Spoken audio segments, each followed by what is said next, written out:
Hello and welcome to the MissionMonday.com weekly blog. Mission Monday is the combined efforts of Sam Stecher, that's me, and Mark Johnson, as we give you a plan to make your school community a safer place, a better place, 1 week at a time by involving all stakeholders. That would be students, staff, parents, and volunteers. This week I want to talk to you about everyday measures that make our school safe, maybe even not just safe, but are life-saving measures. Recently, I received a Facebook message from one of my former coaches. It referred to an incident of violence that had been in the news. I'm going to read you the quote unedited. Warning, it does have just a bit of salty language. Quote is as follows. I was reading about how it was an assistant principal who took down the kid who was stabbing people at the Pennsylvania high school today. And in my head, the assistant principal was you. You would totally stop a stabbing spree, possibly with an armbar. Thanks for being a badass that is keeping our schools safe. I get these on occasion. It's not uncommon for me to receive these kinds of messages. People have described my build as that of a lavatory constructed of masonry. Most of my friends engage in golf as a recreational activity. I elect to compete in tournaments where the objective is to twist the limbs of my opponent in such a manner they are left with the options of conceding defeat or suffer joint dislocation. Husbands of teachers I serve with have told me they feel more secure in the safety of their spouses at a school because, in quotes, a guy like you is the principal. I realize I have a bit of a reputation and an image that lends itself to this, but it's not like I'm Liam Neeson starting my morning announcements with, "Hello, this is Mr. Stecher, your principal. I have a very particular set of skills I've acquired over a long career, skills that make me a nightmare for people that want to mess with my school." But the school I serve is a very safe place. However, it has very little to do with the imposing figure that I may or may not present. I and everybody I serve with does something very intentional on a consistent basis that makes our school inherently safer. And it has nothing to do with metal detectors, security guards, or lockdown drills. It has everything to do with what I learned, what I continue to learn from someone who lived and led through one of our worst nightmares. When Bill Bond has something to say, I listen. If you're not familiar with Bill, he's a school safety specialist working with the National Association of Secondary Principals. He was also the principal of Heath High School, the site of the school shooting in Paducah, Kentucky in 1997. I've seen Bill speak on several occasions. I've spoken of him multiple times on the MissionMonday.com podcast. So much of what I practice proactively and reactively in the small crises that I've had to handle, I learned from Bill. You can go ahead and call it hyperbole, but I will stand behind the statement. What I've learned from Bill Bond saves lives. Recently, I participated in an interview. I'll provide that link in the text of this the text of this blog, discussing if our schools were safer based on the lessons we have learned and the interventions put in place post-Columbine.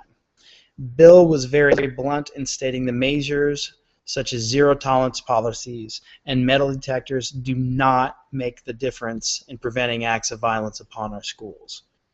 What he did say worked was trust. In a very candid quote, Bill stated of his own experience with tragedy at Heath High. What could have prevented it in Paducah and prevented it in many other places if the students had trusted the adults with the information that he had a gun at school the day before, that he was talking about stay away from the lobby, something big is going to happen. Many students knew something was going to happen and no one told. He goes on to say zero-tolerance policies are actually an obstacle to establishing those trusting relationships. I encourage you to read the article and listen to the interview. It's very interesting how he talks about how zero tolerance is an obstacle to trust. Instead of focusing on zero tolerance, we should be focusing on building an environment of trust between all our school community stakeholders. I have long held this belief, but Bill brought to light an aspect that had eluded me. I had been focused on finding those students we would describe as at risk, fostering trusting relationships with those students, and being an adult that made a difference in how those at-risk students perceive school. And if it wasn't me, I wanted to facilitate another adult in reaching out to those at-risk students. The reality that Bill addresses is that despite our best efforts, we won't bond with every student. It is a tragic fact, but we do serve students that for a multitude of complex reasons will resist heartfelt, determined, and consistent efforts on our part to bond. I lose sleep over this, but it's true. On occasion, we do all that we can, and we still fail. But it's the exception. It's not the rule.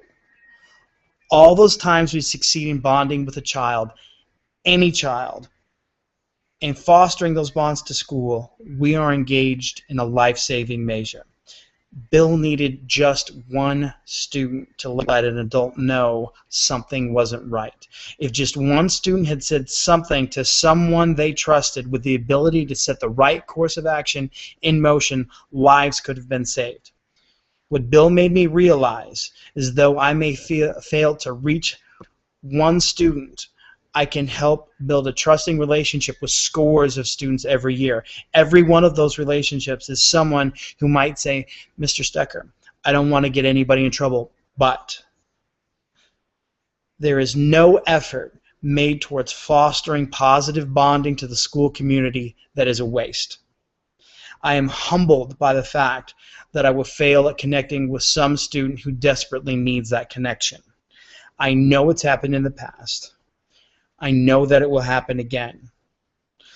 But another successful relationship may provide the grace we need. Going back to my previous correspondence from my coach, I did respond. My response was, thanks, Coach. Glad you have that faith in me. But more importantly, everyone I serve with works so hard to make sure we give all our students a reason to love the school, to love the people in it, and to know they are loved and valued by us. I can think of no better preventative measure. We work to do this for all our students. We may not reach all of them, but the bonds we foster, those we do manage to connect to, and there are many, may save the ones that we didn't connect with. Don't ever forget that, and keep working on those bonds. Thank you so much for listening. Thank you so much for taking time to read the blog. As always, you can find more similar content at missionmonday.com and through the EdReach network. See you next week.